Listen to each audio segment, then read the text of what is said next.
오늘 나누어 보려고 하는 것은 레위기에 대해서입니다. 제가 레위기에 대해서는 이래저래 강의도 하고 책도 쓰고 해서 저한테는 요즘 구약의 다른 어떤 책보다도 더 친근하고 익숙한 책이기도 하다 싶기도 합니다. 레위기에 대해서 이 짧은 시간 동안에 나누는 것이겠습니다만, 일단 가장 기본적으로 우리 구약 성경이 제가 창세기랑 출애굽기 할 때도 그런 나눔을 했었습니다만, 레위기 역시 지금과 같은 형태, 1장, 27장 이런 식으로 완성되는 건 모세 시대가 아닙니다. 모세 시대는 지금 같은 책이 있어서 그렇게 처음부터 끝까지 집필하고, 그때도 이야기했지만 모세가 그 책 집필해봐야 읽을 사람이 없어요. 그러니 책이라는 게 그때는 필요한 시대가 아닌 겁니다. 레위기에 실려있는 제사 규정들이 굉장히 오래된 것들이 있다. 이거는 충분히 타당한 이야기일 수 있지만 1장 27장이 모세 때 쓰여질 수는 없는 일일 겁니다. 지금과 같은 레위기는 언제였을까 할 때 대체로 바벨론 포로기 동안에 이런 이 제사 규정들을 정리하고 확립하는 관심사들이 생겨나게 되고, 그리고 에스라, 느헤미야, 주전 5세기 후반 이쯤 가면 현재와 같은 형태의 레위기일 거다. 이런 정도를 우리가 이야기할 수 있는 것이지요. 그래서 이런 이야기들을 하는 까닭은 레위기라는 책이 지금 같은 모양으로 딱 등장하는 배경이 뭐냐? 포로라는 경험이 있는 거고요. 그 다음에 나라가 망했고 포로가 되었다. 그 다음에 포로에서 돌아와서 산다. 그럴 때 이 공동체가 우리는 누구냐? 우리는 어떻게 살아야 되지? 우린 무엇을 하며 살지? 이런 관심사들. 이게 레위기 같은 책, 앞에 창세기, 출애굽기도 마찬가지이겠습니다만 레위기 같은 책의 형성을 가져왔다라는 것이지요. 그래서 레위기를 읽으면서 포로였던 사람들의 삶, 요거 상상할 필요가 있는 거고요. 그 다음에 포로에서 돌아와서 새로운 무언가를 건설해가고 만들어 가려고 하는 사람들의 희망, 혹은 돌아왔는데 우리 해방 직후에 해방됐었는데도 전혀 해방된 것 같지 않은 너무 힘들었던 1945년에서 50년까지의 너무 괴로웠던 해방 직후 역사가 있지 않습니까? 그런 것처럼 포로에서 돌아왔고 돌아온 우리 공동체를 보는데 너무 심란한, 가령 에스라도 돌아오자마자 공동체 현실을 보고 울었다라는 내용이 나오고, 느헤미야 1장에도 1장 1절에서 3절에도 이 포로 귀환한 지 한참이 지났는데도 예루살렘을 가리켜 황폐, 능욕, 허물어짐 이렇게 표현하는 것이 있더라는 거죠. 그래서 레위기 같은 책은 돌아왔는데도 돌아온 것 같지 않은 삶, 이런 현실을 맞닥뜨리면서 그럼 우리 어떻게 살아야 되지? 우린 누구지? 무엇을 꿈꾸지?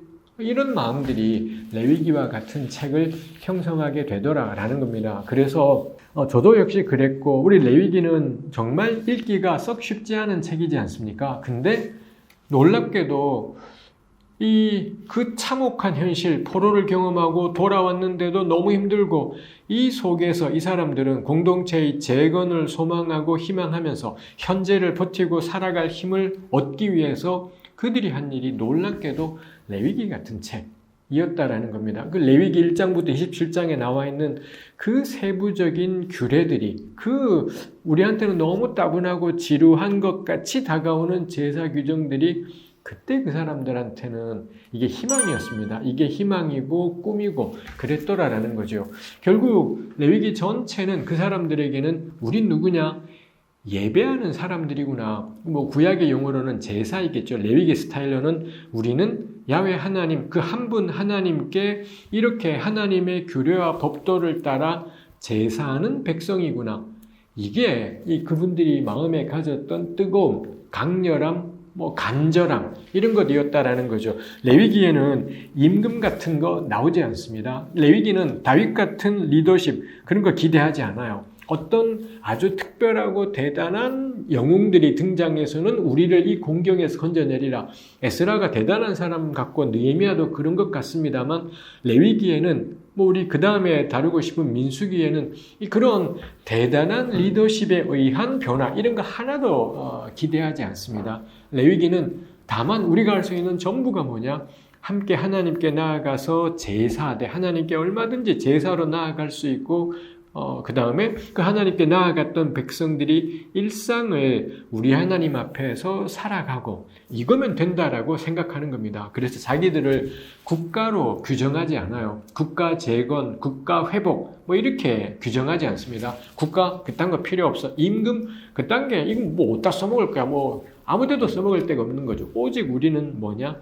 예배하는 공동체. 우리 하나님 앞에 나와서 야훼 하나님 한 분을 예배하고 제사하고 그의 규례를 따라 일상을 거룩하게 살아가고 이런 이 희망과 소망이 담긴 책 그게 레위기였다라는 것입니다. 그래서 레위기는 기본적으로 뭐 제사 관련 규례들이라고 우리가 표현할 수 있겠습니다만 그 레위기 제사 규례들은 굉장히 무심한 듯 주어져요. 대부분의 레위기 규례의 특징이 이유 설명이 없습니다. 이렇게 해라. 왜?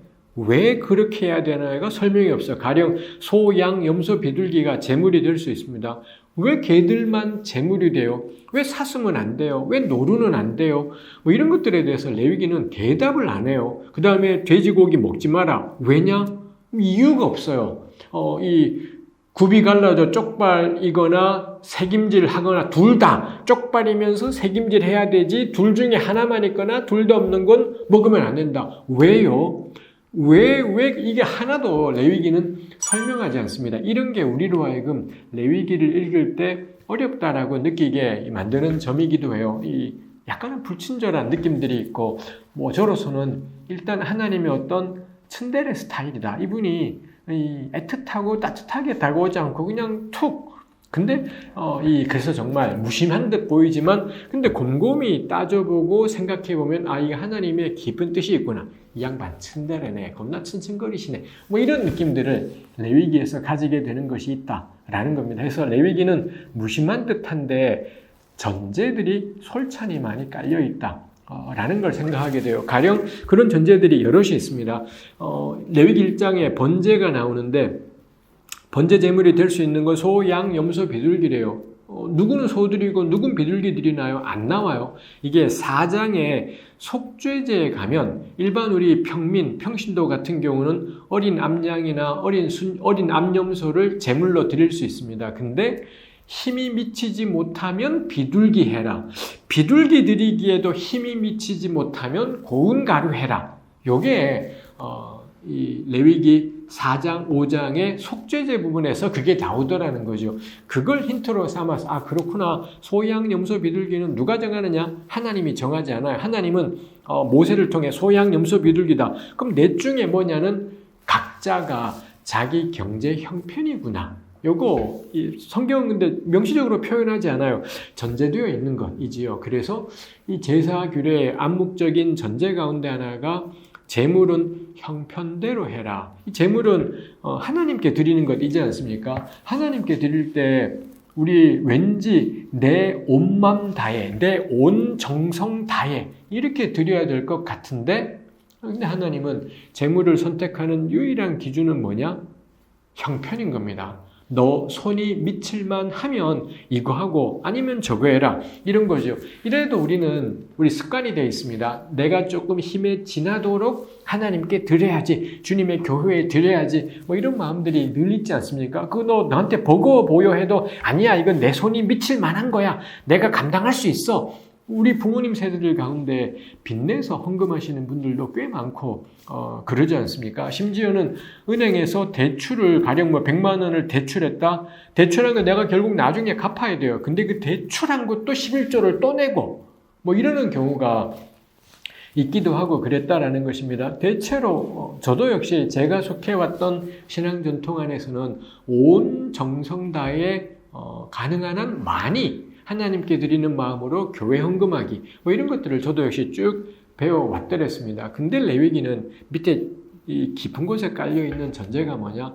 가장 중요한 기준은 형편이다 라는 겁니다. 이게 놀라운 게 이 속죄제는 죄 때문에 드리는 제사입니다. 그래서 제물의 다른 제사와는 달리 나머지 4개의 제사, 번제, 소제, 화목제, 속건제 나머지 4개의 제사와 속죄제의 가장 큰 차이는 피를 처리한다 나머지 제사들은 그냥 피를, 가령 소를 잡으면 피가 나오잖아요. 피를 받아서 마당에 있는, 뜰에 있는 번제단 밑에 전부 다 붓습니다. 이렇게 다 처리를 하는데, 근데 속죄제는 그 피를 받아서 어떤 속죄제는 성소 안까지 들어가서 막 이 커튼에다가 피를 뿌리고 분향단에 바르고 다시 마당으로 나와서는 번제단에 바르고 이런 피를 처리하는 작업들을 하는 것이죠. 이게 속죄제 굉장히 다른 제사들에서는 찾아볼 수 없는 아주 본질적인 특징인 겁니다. 그래서 속죄제하고 피하고는 깊은 연관이 있고요. 그러다 보니 레위기 17장이나 우리 신약 성경 히브리서에 가면 그 유명한 피 흘림이 없은즉 죄 사함도 없다. 뭐 이런 표현들까지도 나오게 되는 것이 있더라라는 겁니다. 근데 하나님이 얼마나 놀라우신지 아까 나누었잖아요. 평민들 같은 경우는 속죄제 제물이 될 수 있는 건 어린 암양이나 어린 암염소다 이랬는데 너 힘드냐? 비둘기 2마리 해라. 그 다음에는 놀랍게도 비둘기 2마리 드리기에도 버겁냐? 고운 가루 드려라. 이렇게 되더라는 거죠. 문제는 뭔가요? 고운 가루에는 피가 한 방울도 없다라는 거예요. 고운 가루는 피가 없잖아요. 근데 피를 처리하는 게 다른 4개의 제사와 속죄제의 가장 본질적인 차이인데, 근데 놀랍게도 하나님은 모세를 통해 가난해? 괜찮아. 가루해. 가루엔 피가 없는데요. 괜찮아. 뭐 이렇게 되어버리는 거죠. 우리라면은 이건 죄 문제를 해결하는 거기 때문에 피는 상징이잖아요. 그럼 어떤 식으로든 피가 있게. 그래서 다른 제사는 곡식해도 속죄제는 그래도 피가 있는 그런 제사. 비둘기가 한선 이래야 될 것 같고 정 안 되면 네 코피라도 섞어라. 뭐 이렇게 돼야 될 것 같은데 하나님은 거침없이 그래?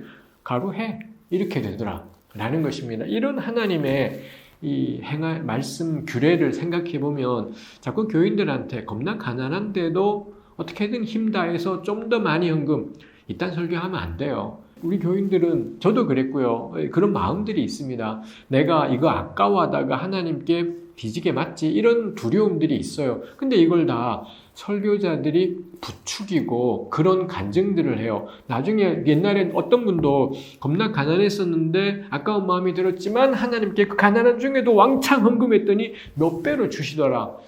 이런 분이 있을 수 있지만 그 얼마 안 되는 걸 드리고는 그마저 삶이 쑥밭이 되는 그리스도인도 천지입니다. 그래서 이런 설교 목사님들 하시면 안 돼요. 그거 대기하든지 말든지 알아서 하세요. 목사님들이 하든지 말든지 알아서 하되 교인들에게 자꾸 좀만 더 해라, 좀만 더 해라 이런 거 하시면 안 돼요. 가장 중요한 원칙은 자기 형편대로 해라. 하나님은 심지어 피가 한 방울도 섞여 있지 않는 고운 가루 속죄제 하나도 문제 없다라고. 그래도 그거 드려도 죄사함이 선포되는 걸 레위기 5장에서 명확하게 있더라라는 것입니다. 그렇다면 하나님께 드린답시고 과하게 절대 말고 자기 형편대로 이거 정말 하나님이 기뻐하시는 거죠. 근데 그걸 통해 깨닫게 되는 이 놀라운 게 뭔가요? 고운 가루 속죄제는 피가 한 방울도 없잖아요. 그러다 보니 우리 레위기의 속죄제는 계속 아까 말씀드린 대로 피가 등장하지 않습니까? 그래서 마치 피에 무슨 효력이 있는 것 같은 이런 생각이 들지만 근데 고운 가루 속죄제는 피가 한 방울도 없는데 사죄의 은총이 주어지지 않습니까? 그래서 이 제사 덕분에 명료해지는 게 뭐냐?